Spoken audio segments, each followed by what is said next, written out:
देखिए, इस पार्ट में हमने सिर्फ एक पेज पढ़ा, लेकिन इससे रिलेटेड भी हमारे 2 क्वेश्चंस बन रहे हैं।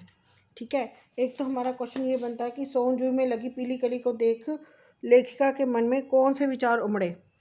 पहले लाइन से ही उन्होंने क्वेश्चन बनाया हुआ है। फिर आगे है, पाठ के आधार पर कौवे को एक साथ समादृत और अनादृत प्राणी क्यों कहा जाता है, कि उसे सम्मान देने वाला या और जिसे सम्मान नहीं दिया जाता, दोनों कैसे हो सकता है। तो इसी पेज में आपके 2 क्वेश्चन कवर अप हो जाते हैं। ठीक है, इसको ध्यान से सुनना। नेक्स्ट पेज देखिए। मेरे काक पुराण के विवेचन में अचानक बाधा आ पड़ी। काक पुराण में कौवे के बारे में जो कथा कह रही थी, जो बात कह रही थी, उसमें अचानक से बाधा आ गई। क्यों आ गई, आगे देखते हैं। क्योंकि गमले और दीवार की संधि में छिपे एक छोटे से जीव पर मेरी दृष्टि रुक गई। क्यों हुआ कि गमले के पीछे दीवार पर एक छोटा सा जीव, जिसके बारे में बात हो रही है, जिसके बारे में ये कहानी है, ठीक है, उस जीव पर मेरी एक मतलब निगाह पड़ गई। निकट जाकर देखा, गिलहरी का छोटा बच्चा था। अब पता चला ये कौन था। निकट जाकर देखा, गिलहरी का एक छोटा बच्चा था। छोटा बच्चा जिसकी बात हो रही है, और किसके बारे में कहानी है, ये गिल्लू के बारे में। तो ये हमारी लेखिका जो है, उन्होंने ही इसको नाम गिल्लू दिया, गिलहरी को गिल्लू, जो संभवतः घोंसले से गिर पड़ा है और अब कौवे जिसमें सुलभ आहार खोज रहे हैं। मतलब वो गिलहरी का बच्चा अपने घोंसले से नीचे गिर गया और उसे अब कौन खाना चाह रहा है, ये कौवे।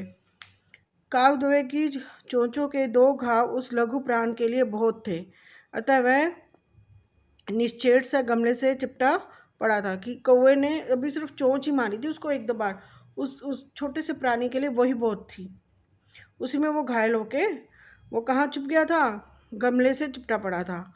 सबने कहा कौवे की चोंच का घाव लगने के बाद यह बच नहीं सकता।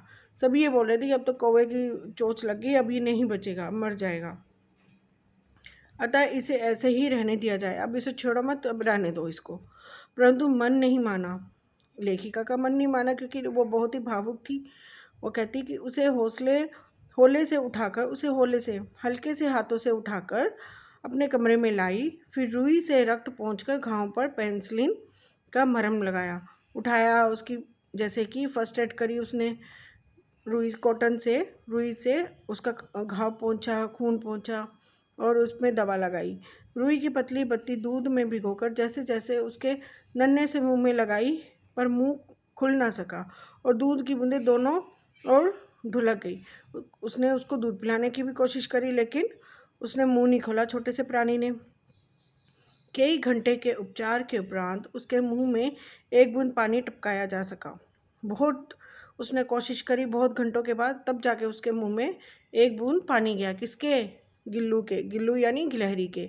तीसरे दिन वह इतना अच्छा और आश्वस्त हो गया कि मेरी उंगली अपने 2 नन्हे पंजों से पकड़कर नीले कांच के मोतियों जैसी आंखों से इधर उधर देखने लगा। भाई अब 3 दिन में इतनी सेवा करने के बाद वो बच्चा, वो जो छोटा सा बच्चा था गिलहरी का, वो ठीक हो गया।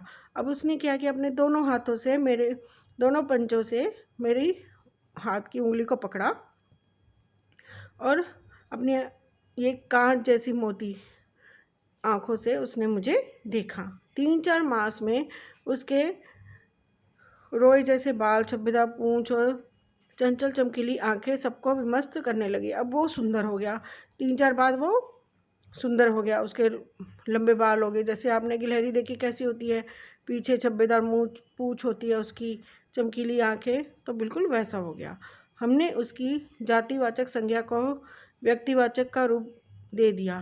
पहले तो जाति था कि ये कौन है, गिलहरी का बच्चा, जातिवाचक संज्ञा, लेकिन अब उसको व्यक्तिवाचक यानी कि उसको एक पर्टिकुलर नाम दे दिया हमने। क्या नाम दिया था, गिल्लू। और इस प्रकार हम उसे गिल्लू कहकर बुलाने लगे। देखिए बता दिया ना इसने। मैंने फूल रखने की एक हल्की डलिया में रुई बिछाकर उसे तार से खिड़की पर लटका दिया। अब उसको क्या किया, बाहर लटका दिया। वही 2 वर्ष गिल्लू का घर रहा। 2 वर्ष तक गिल्लू कहाँ रहा, यही फूल रखने के लिए हल्की डलिया में रुई बिछाकर जो उसने तैयार करी थी उसमें रहता था वो। वह समय हिलाकर अपने घर में झूलता और अपनी कांच के मनको सी आँखों से कमरे के भीतर और खिड़की से बाहर न जाने क्या देखता समझता रहता था। परंतु उसकी समझदारी और कार्यकलाप पर सबको आश्चर्य होता था। कि वो था तो बहुत ही समझदार, पता नहीं क्या देखता रहता था। हम तो यही सोचते थे कि क्या देखता रहता है खिड़की से बाहर, अंदर बाहर क्या देखता है।